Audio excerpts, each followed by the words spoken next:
Hello, you wonderful people, and welcome to another episode of Not Too Comic Book. This being a show where I talk about TV shows that are adaptations of comic books. For today's episode, I'm going to talk about the season premiere of Black Lightning, a great season premiere, a lot of really interesting things went down in this episode, so let's break it down. It's been a year since the season 3 finale, and so obviously Black Lightning, Jeff's life has turned upside down. In that year time, he's kind of given up Black Lightning, which is so interesting to know. Like, obviously, he retired for 9 years, picked up everything up at the beginning of the series, and kind of ended up retiring again. He ends up talking about it later on because I think it's fascinating because these are different circumstances. He gave up being Black Lightning for Lynn because it's like, oh, I'm coming home hurt. Like, what I could potentially die, and my family would never know what happened or what went wrong. So, that was mainly it. And now it's the circumstances. Hey, he lost his best friend, the guy that was like a brother to him. Was an actual brother to him.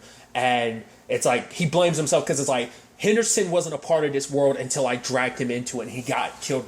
But obviously, he's talking to his dad, and it's like, obviously Henderson loved this town. He fought for this town. He's always loved it since he was a kid. It was in, every fiber of his being. And it's like, him dying was just, him fighting for the place he loved. And, Jeff's dad trying to explain, tell him it's like, that basically living a life that's worth, celebrating when you go, not it being this sad moment, but it being a celebration that, you live a life worth, celebrating at the end, rather, doing all that you can, essentially, But obviously for Jeff, it's just too much, for him. It's like Black Lightning's dead. And, even, like I said, even his dad being like, well, we've been down this road before, son, So then there's also that situation where that kid is being harassed by the cops at the beginning, and Jeff is like, he's just tired of it because it's just one thing after another. It's like, especially in the case of Freeland, after everything they've been through, it's like things aren't getting better.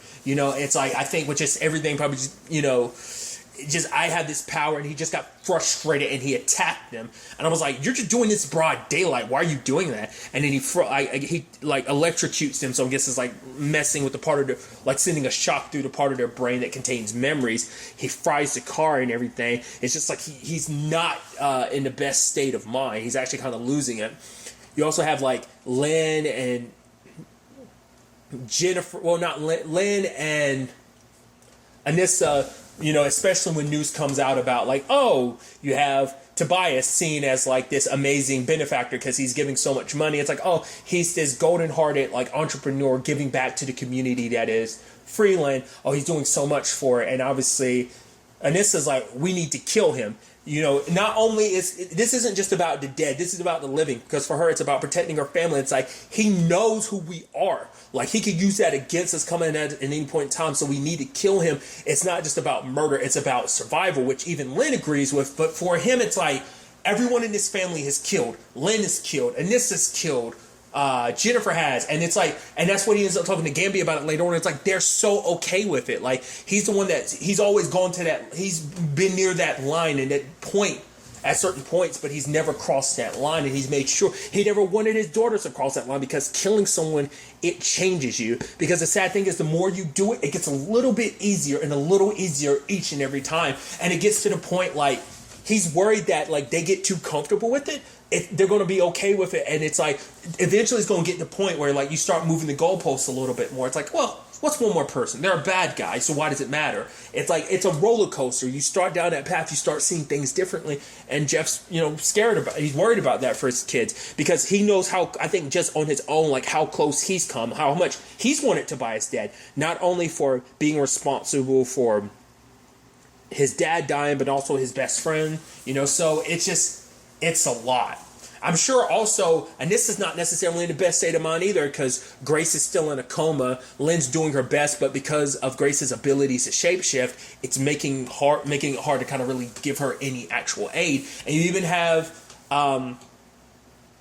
Jennifer being like, oh, maybe you should kind of move on, which even she's like, you really telling me that? Especially after the whole Khalil thing. But I think that the whole Khalil situation gives her perspective on learning when to let go. It's like, it's also because it's all the shoes on the other foot. Your sister was there for you when the time came. So Jennifer's trying to be there for Anissa in this regard,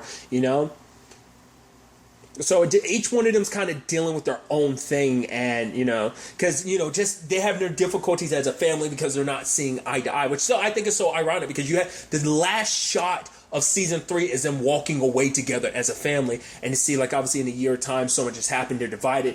Like Jeff and Lynn are going through counseling, like there's no intimacy between them, but obviously it's like, because for Jeff he's coming from the perspective of, you feel like I'm not there for my daughters, like I've abandoned them in some shape or form. But as obviously it's like there's so much between them, like because for him, he's like, he feels like he's not getting any sympathy from Lynn. It's like, my best friend died, and it's just like, it doesn't seem like it's registered to you that like what I'm going through, And it's just the situation of even the counselor being like, it's the element of like, this all stems from there being no trust. That has to be kind of what they deal with and answer first. It's like, the trust issue that's between them right now. Like I said, just everyone's going through a lot. Lynn's testing out Gravedigger's like pushing his ability to kind of push and mind control people. She's kind of doing her vigilante thing, helping out as well, but like it's not as fully successful as because she tries to give a guy command, but he was like, he called her ma'am, and she's like, stop calling me ma'am.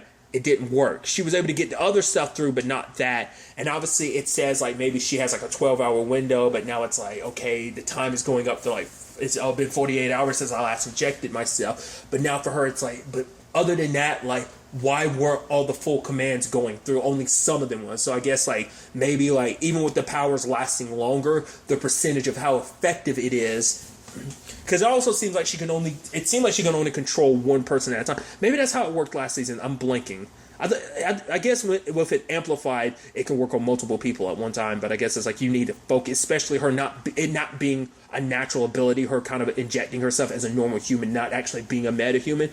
It limits how much she can use the power, and it seems like maybe there might be even bigger limitations than maybe she was expecting. So just a whole element to that. You have Lala pissed because it's like, hey, Tobias coming in here acting like the savior of Freeland. For him, it's like, I'm the one supplying food and jobs to the people in Freeland. They should be thanking me. But obviously, like the 100, like obviously the gang wars have gotten even worse because the 100 are like squaring up with another gang.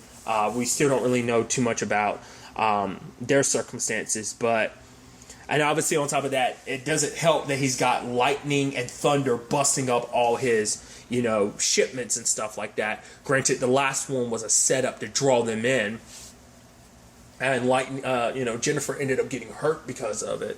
So Gamby's also crossing paths with it seems like someone from his old line of work potential. I think her name was Lauren. She was like, oh yeah, why don't you come? And he's like, oh, that just seems like a new, what was it, like human something? And he was like, oh, that just sounds like a fancy way of saying like human contract killer. And she's like, honestly, it is. But, for him, with everything that he's gotten into, he doesn't want to be a part of that world anymore. He left that world behind on purpose. But she's, so I'm assuming she's going to be kind of knocking at that door. Because I guess for him, it's like, the Pierce family is his family, and they mean too much for him to kind of walk away right now, especially with everything going on. Because she's saying, like, we're going to do our best to help Freeland, but even he's like, are you really helping Freeland, or are you just kind of doing your, like, it's just, Freeland's more of a means to an end. Because obviously everything, the mayor kind of getting a lot of flack by how things have kind of been handled, which the mayor, I don't know the actor's name, but the thing I best know him from is he was one of the main characters in the TV show, the sitcom Girlfriends. So that's kind of the thing I best know him for. But obviously we got the new chief of police, Lopez, and basically wanting to kind of, register all the metahumans, knowing what their powers are, knowing where they are at any point in time, because metahumans have been allowed to like run rampant in Freeland, and it's caused a lot of damage. I think especially after this Markovian situation, I'm sure that just kind of put that under a microscope even to another extent. So it's this interesting situation where it's like you're just going to also, by doing that, you're creating this very complicated situation of you are potentially asking people to put themselves on a registry, because it's like, if they make themselves known as a metahuman, you can kind of bust up in their business. It could be taken like that, because it's just like, like your privacy and like having the police and the government all up in your business, especially considering like, it probably make you not all that keen to join up, especially because they make a point of like, hey, let's not forget all the ASA's business getting blasted about them and metahumans, it's like, yeah, probably won't make you want to be signing any registry anytime soon of like, yo, announce yourself as a metahuman. You're probably going to deal with people who look at you a certain way, because like, I mean, that's always been a thing in the show. It's like people kind of getting like looked at a certain way, like, oh, you're a metahuman, people scared, you know, there's elements to that. So it's like, that's just going to be amplified, because considering everything, like, yeah, Freeland's in recovery period, but it's still not like it's been on, like, it's only been a year, and so a lot of those wounds are still super fresh enough. Obviously, once again, Jeff is dealing with everything in his own right, you know? I really like that moment between him and Gambi when they are talking, because Gambi is like, he's like, you know, he's talking to Gambi about like they act like it's so okay that they murdered people, and Gambi's like, they're scared. I know you want to put up on this strong front, you know, you don't want your family to see you like this, but you need to let them see you like this. You got to let them see that you're hurting, you know, because it's like, because I think it's because they think like their dad is kind of like, and I think Lynn and the girls kind of think that like, hey, their dad, it's like they can't really see what's happening beneath the surface, because he's not letting anyone in and letting them know what's really going, you know, on with him. And so I think they have this preconceived notion. Even Lynn brings it up later on that she, in her mind, she had this vision of like how long it would take him to get like deal with Henderson dying and everything going on with the girls. Like she's like, I had this preconceived notion of like how long it would take, and she's like, I was wrong, because I was coming at it looking at it took me coming out of my own perspective and looking at things from your perspective to see like how much you're hurting. Like she was kind of caught in like her view of things and not really being sympathetic, you know, and like looking at things from his perspective, walking him out in his shoes in that regard. So there's also the whole situation with the new guy that's kind of replacing Henderson to a certain extent, in a sense that he doesn't know that Jeff is Black Lightning, but he knows enough to be like, you call Black Lightning up, because it's like, oh, Henderson left the letter, here's that letter for you. So I was his protege, I trained under him, and he trusted you. But for him, it's like,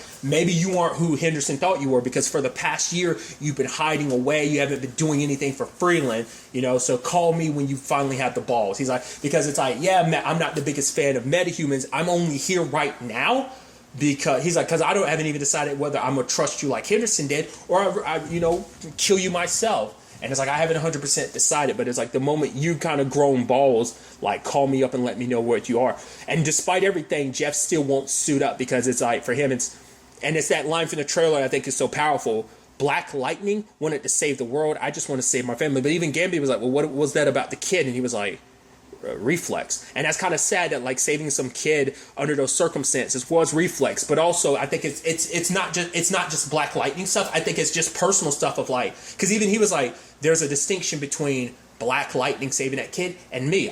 Jefferson Pierce saved that kid, because I think it comes from this place of Black Lightning's kind of adherent to being this hero, and which is interesting, because it's like, I think as Jefferson Pierce, he's able to cut loose a little bit more and not be adherent to like, oh, I have to be this symbol I can just be Jefferson Pierce who's in a bad place right now.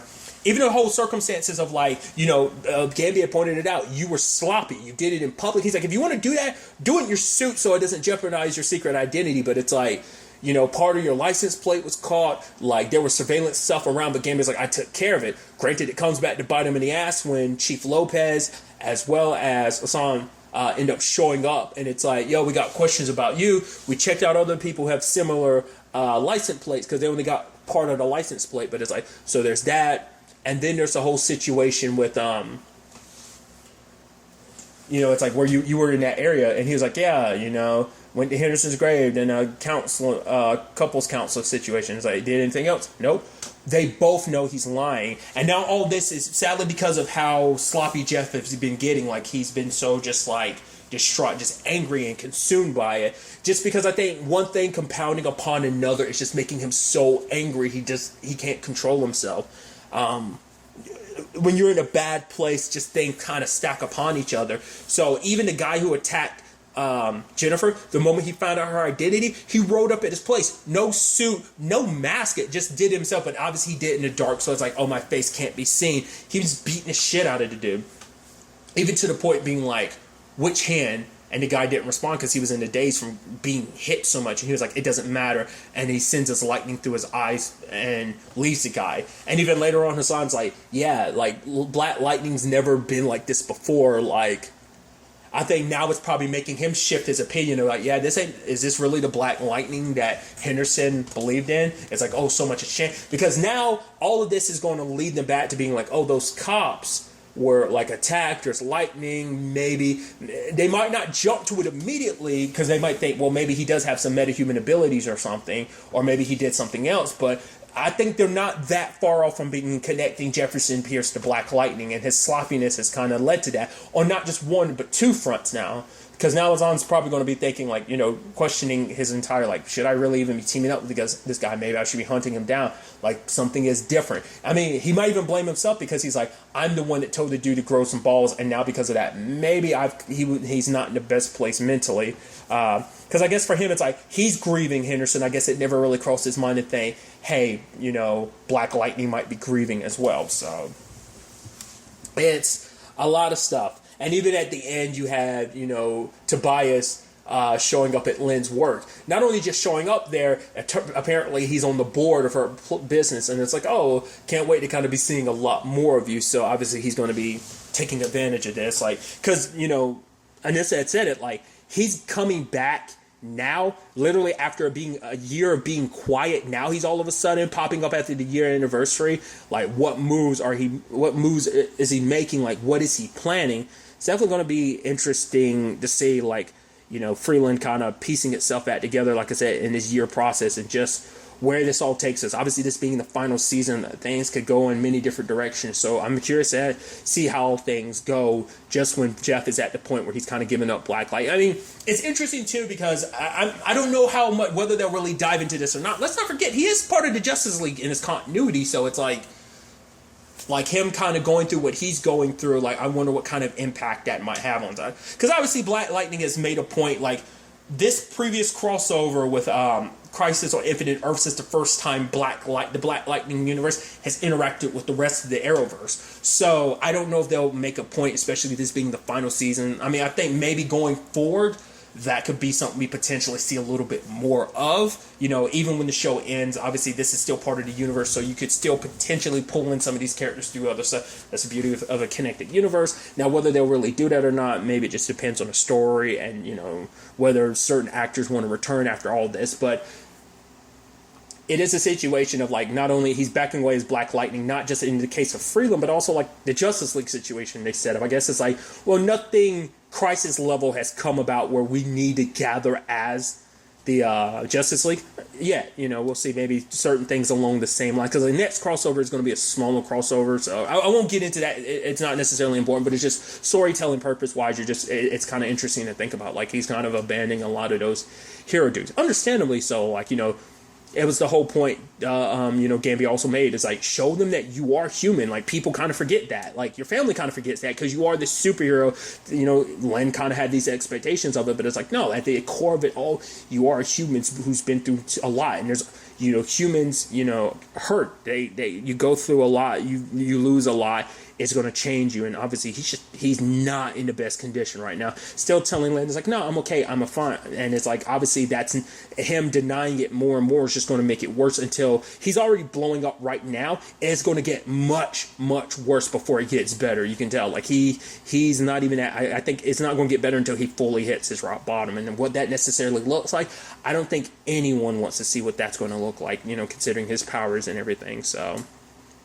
But also we had the ending where Jennifer was up in the sky kind of absorbing energy, and she's kind of like living it up. Like, she's been a free spirit every time she's really learned how to use her powers. Like, she's just going up, and at the end of the day, she ends up like kind of falling back down, because Lynn was saying that she had recovered rapidly because of all the energy she's absorbing. But I guess in that moment, like, the weapons did a lot more damage than she recognized, or maybe like absorbing all that energy is having some backlash on her in some shape or form. But it's definitely going to be interesting to see where that goes, considering, like, it seems like she's about to, like, crash land, which wouldn't be the first time that's happened. But I'm curious to see how that ends up playing out. I'm curious to see how this entire final season ultimately ends up playing out. It's going to be interesting to see where all this takes us going forward into the next episode. But really, that's all I'm going to talk about. Till the next time we meet, be happy, be safe, live life to the fullest, and enjoy it. Good day and goodbye.